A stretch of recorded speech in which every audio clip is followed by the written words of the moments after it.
Mummy, पहले तो आप ये कहना छोड़ो कि लोग क्या कहेंगे। समीरा, मैंने तुमसे कितनी बार कहा कि तुम पर सिर्फ मेरा अधिकार है। फिर तुम्हें अपने घर वालों से बार बार सलाह क्यों लेती हो कि नौकरी करूं या नहीं करूं? मैंने बोला ना, तुम्हें नौकरी की कोई जरूरत नहीं है। बच्चे बड़े हो रहे हैं, अब इन्हें संभालो। पर सर्जन, बच्चे और घर सब आराम से चल रहा है, फिर तुम्हें क्या दिक्कत है मेरी नौकरी से? समीरा, मुझे तुमसे कोई बहस नहीं करनी, बस कह दिया ना। कल रिजाइन दे आना और अपने दोस्त राजीव को भी बता देना, अब वो कोई दूसरा पार्टनर ढूंढ ले अपनी बाइक पर बिठाने के लिए। सर्जन का इतना कहना काफी था समीरा को ये समझने के लिए कि वो उसकी नौकरी क्यों छुड़वाना चाहता है। सर्जन के मन में शक का कीड़ा जो घुस गया था। समीरा और राजीव अच्छे दोस्त हैं, पर सर्जन ने उसकी दोस्ती को कुछ और ही समझ लिया है, जबकि समीरा और सर्जन खुद की लव मैरिज थी। समीरा ने सर्जन को समझाने की बहुत कोशिश की, पर वो समीरा और राजीव के रिश्ते को गलत नजरिए से ही देख रहा था। आखिर वो दिन आ ही गया जब समीरा ने ये कदम उठा लिया और अपने मायके आ गई। समीरा, लोग क्या कहेंगे बेटा, इतनी सी बात पर कोई इतना बड़ा फैसला थोड़ी ना लेता है। एक बार फिर सोच ले, कहीं तू गलती तो नहीं कर रही? समीरा की माँ बोली। मम्मी, पहले तो आप ये कहना छोड़ो कि लोग क्या कहेंगे। जब मैंने अपनी मर्जी से शादी की तब भी आपका ये कहना था कि लोग क्या कहेंगे, और जब मर्जी से अलग हो रही हूँ तब भी आपको आपकी बेटी से ज्यादा उन लोगों के कहने की चिंता है। समीरा अपनी माँ रेवती जी से बोली। समीरा रेवती जी और आलोक जी की इकलौती बेटी थी। शुरू में ही बहुमुखी और अपनी जिंदगी अपनी शर्तों पर जीने वाली लड़की थी। उसका रहन सहन शुरू से ही उसकी हम उम्र लड़कियों से अलग रहा था। जहाँ लड़कियां शर्माई सकुचाई सी सलवार दुपट्टे में सिमटी रहने पसंद करती थी, वहीं वो कॉलर वाला कुर्ता और चूड़ीदार बिना दुपट्टे के और कभी कदार तो जींस भी पहन लेती थी। ना कोई मेकअप करती, ना ही कभी कोई दिखावा। यहाँ तक कि बाल बिल्कुल छोटे लड़कों जैसी रखती और कहती, अभी पढ़ाई करूं या बालों की केयर करूं। उसे बिल्कुल सादा सिंपल रहना पसंद था। कोएड कॉलेज में लड़कों के साथ मैथ की प्रॉब्लम सॉल्व करती और कॉलेज की पॉपुलर लड़की थी, क्योंकि वो ही अकेली बंदी थी जो अपनी बात खुलकर सबके सामने रखती थी। हर लड़की के लिए स्टैंड लेती थी। कई लड़के उसे अपना अच्छा दोस्त बनाना चाहते थे, पर वो सभी से एक जैसा अपनी सहपाठी की तरह ही व्यवहार करती और मस्त रहती। उसकी इसी अदा पर उसके साथ पढ़ने वाला उसका दोस्त सर्जन फिदा था। वो मन ही मन उसे चाहता था, पर कहने से डरता था। समीरा का कॉलेज पूरा हो चुका था और वो एमबीए के लिए बाहर जाना चाहती थी, लेकिन उसके पापा उसे बाहर अनजान शहर में भेजने के पक्ष में नहीं थे। फिर उसे पता लगा सर्जन भी उसी की पसंद वाले विषय में एमबीए करने बाहर जाने का सोच रहा है। बस फिर क्या था, उसने पापा को इस बारे में बताया तो वह सहर्ष तैयार हो गए, क्योंकि सर्जन को वो अच्छे तरीके से जानते थे, क्योंकि आलोक जी और सर्जन के पापा एक ही ऑफिस में थे। सोचा आने जाने का साथ मिल जाएगा और वहाँ कोई अपना भी रहेगा। सर्जन के भरोसे ही सही समीरा का एमबीए हो गया। दोनों साथ पढ़े, मिलते जुलते भी थे, तो दोनों में प्यार हो गया और दोनों ने एमबीए करने के बाद एक ही कंपनी में नौकरी ज्वाइन कर ली। उन दोनों में प्यार भले ही था, पर उन्होंने कभी अपनी हद पार नहीं की। समीरा और सर्जन घर वालों की सहमति के बाद ही शादी करना चाहते थे, इसीलिए उन्होंने अपने अपने परिवार में इस बारे में बात की।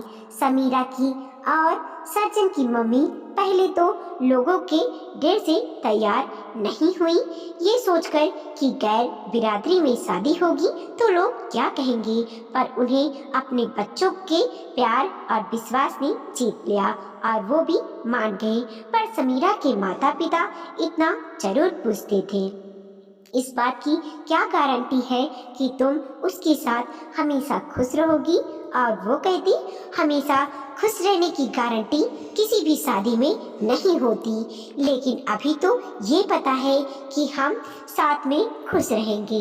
मेरे लिए शादी के रिश्ते की एकमात्र शर्त प्रेम है। जब एक व्यक्ति से प्रेम किया तो उसी से विवाह करना है, किसी और से कैसे करूं? समीरा के ये कहना उन दोनों को उनके जीवन और खुशियों के प्रति आश्वस्त कर देता। समीरा और सर्जन शादी के बंधन में बंध गए, बिना लोगों की परवाह किए हुए। सब कुछ ठीक था।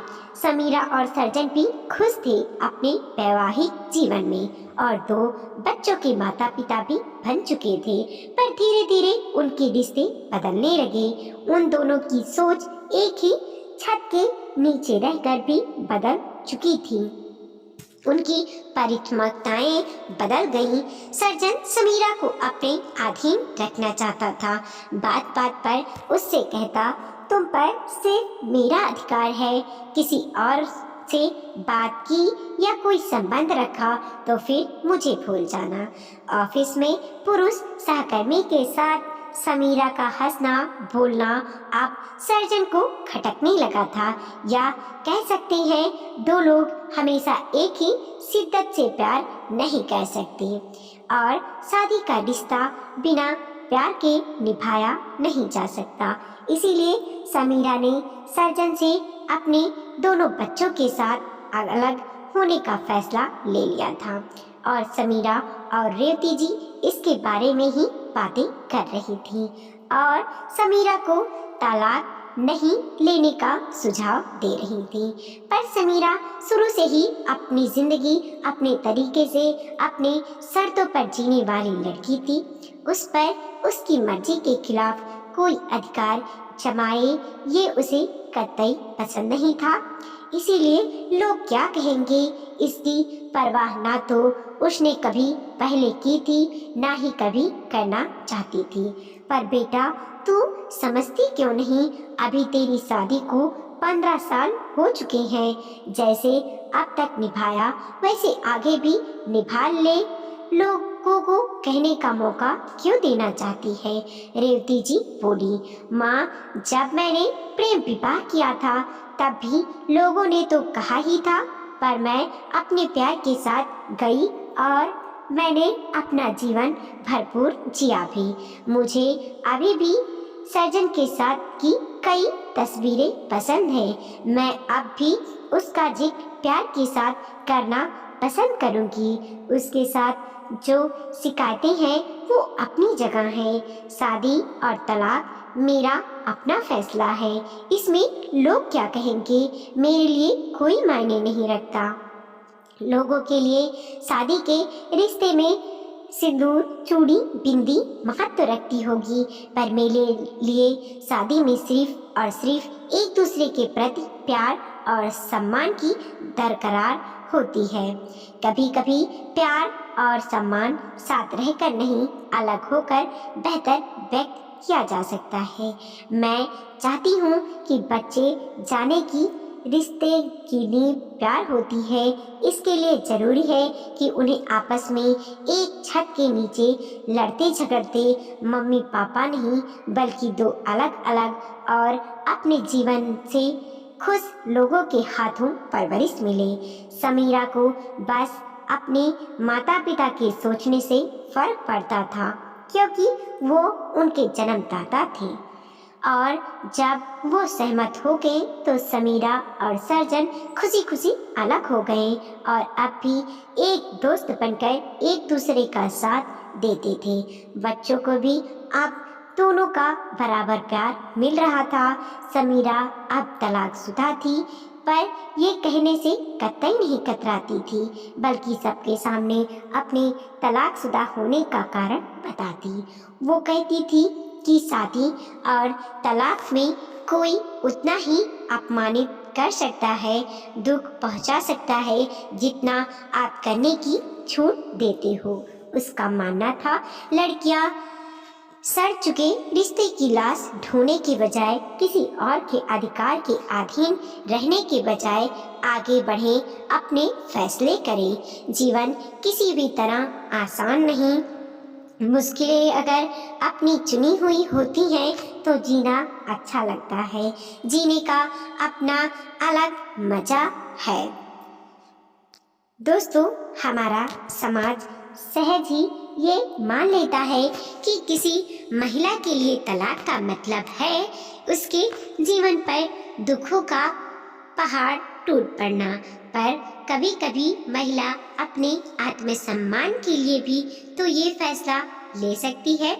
उसके अधिकारों का हनन तो हो, उससे बेहतर है वो अपने अधिकारों का सही उपयोग करे और अपनी जिंदगी को मन मुताबिक जिए। हमारे इर्द गिर्द ऐसी कई महिलाएं हैं जो लोग सिर्फ क्या कहेंगे इस डर से ये कदम नहीं उठा पाती, जबकि वो भली भांति जानती हैं कि उनके पति के किसी और औरत से संबंध है, फिर भी उनके साथ रहती हैं।